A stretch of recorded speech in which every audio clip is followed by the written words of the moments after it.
Now, mistakes, but aren't mistakes to be learned from? So in comes this word learning. Of course, I'm talking about myself here. But 6,000 years back, I wasn't living then. But wouldn't humans, over that distance of 6,000 years, all the way to today, there are wars. There were wars. There are wars today. Welcome to Aloha Speaks, home of Malama Aloha Pono by Alexander Noman. Aloha, Alex here. And to me, very strange topic today, learning to fight. The parentheses has one word in it, oxymoron. It's inspired by something that's in the number 2. In my notes, I've never revealed this before, but I have 5 points in my notes. Between all of them, there are 17 words between them all. They're just little reminder words.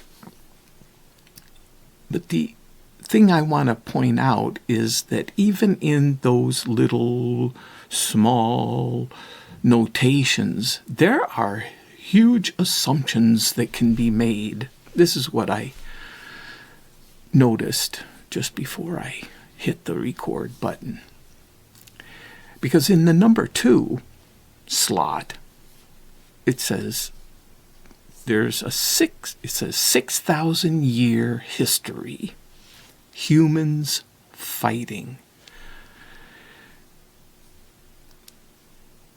Humans, the word humans, there's an assumption being made there that because in the English language, like people, okay, we know what we're talking about when we say a word.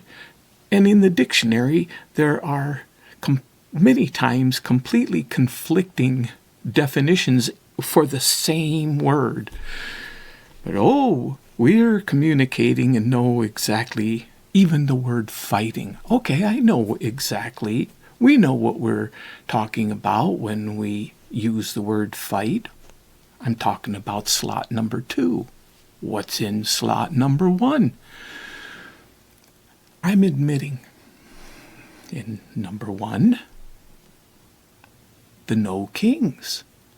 I attended the No Kings rally in my little tiny town, less than 10,000 people. And here there's a couple thousand people out on the street. I've never been to any protest, any rally, nothing. And here I am. I have conditions that don't allow. I could only be there for, I think, 15, maybe 20 minutes. I was there as long as I could before I had to go. It felt so good to be there. For me, it's this. To me, that was standing up for something. That didn't have the connotation of fighting to it. Whereas to someone else, that may have had the connotation of fighting for something. For me, what I'm talking about when I use the word fighting, it includes violence. So number 2, 6,000 years back, and I wouldn't doubt if it goes back before that. Of course it goes before that. In fact, there's even evidence that it does. I won't get into that. I'm talking about the written. There's written records, not in English, but interpreted into English, that there have been wars, major fighting going on, and I use the word humans, with humans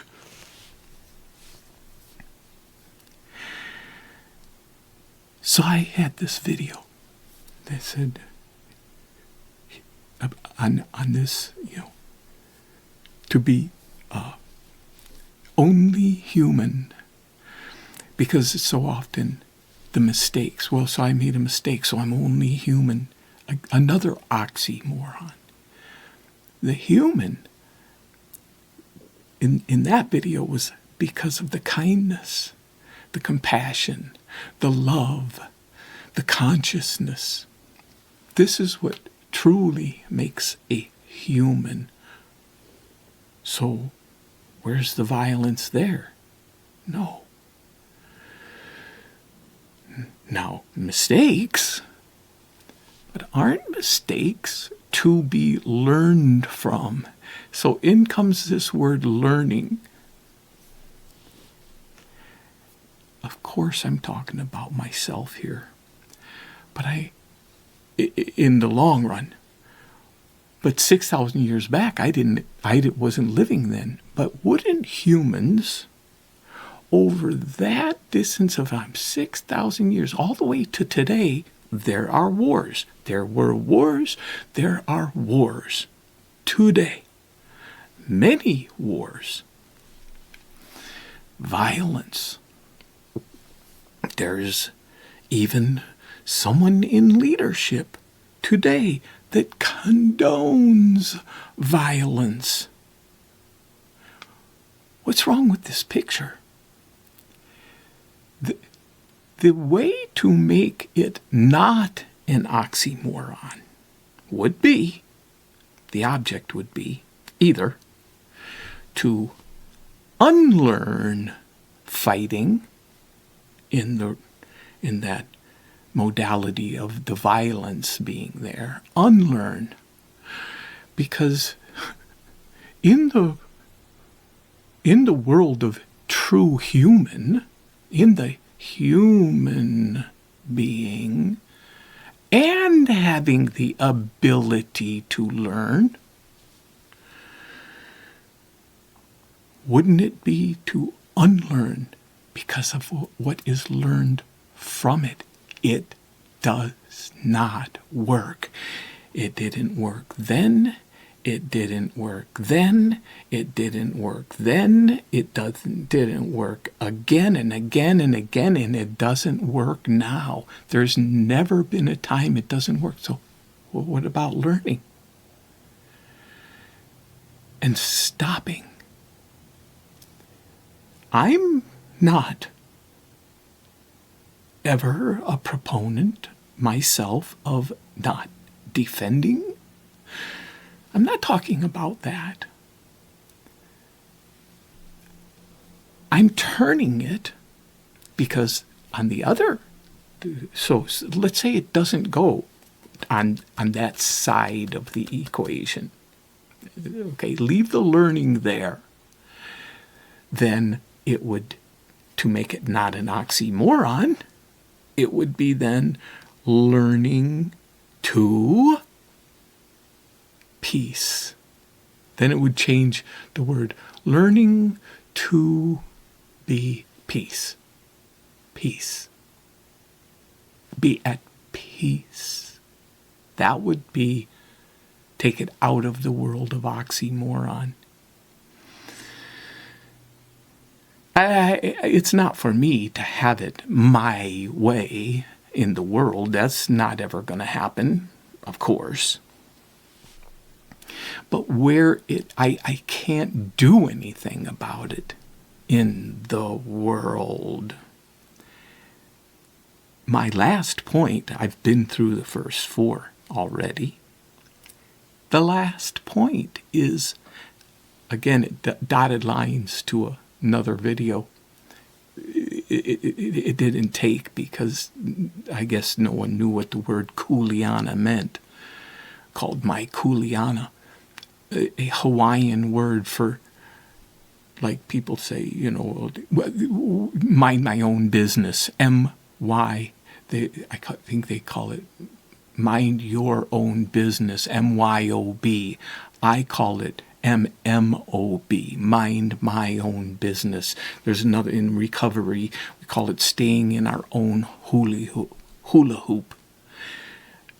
In Hawaiian, it's called mai kuleana, which is a word for property, but it's what the Hawaiians would be given their piece of land to take care of. What I can take care of, mai kuleana, is what is for me to not have that oxymoron existing in me. That's the only thing I can do anything about. So that's where I needed to square it. And that's where I can use Malama Aloha Pono. I can use the 12 steps of Alcoholics Anonymous. I can use because I have to admit that I've got issues. I do. And I can use Byron Katie's The Work. I can use any platform. There are others as well. But anything that turns it around, even in Byron Katie's The Work, it's called The Turnaround. That turns it around and reveals what the reality is, instead of what this wants to buy into, the lie, the illusion. And it's never easy. It's never popular. It's always rewarding. I am looking forward. It's not even forward. I'm sinking in to the peace that already exists within. Aloha.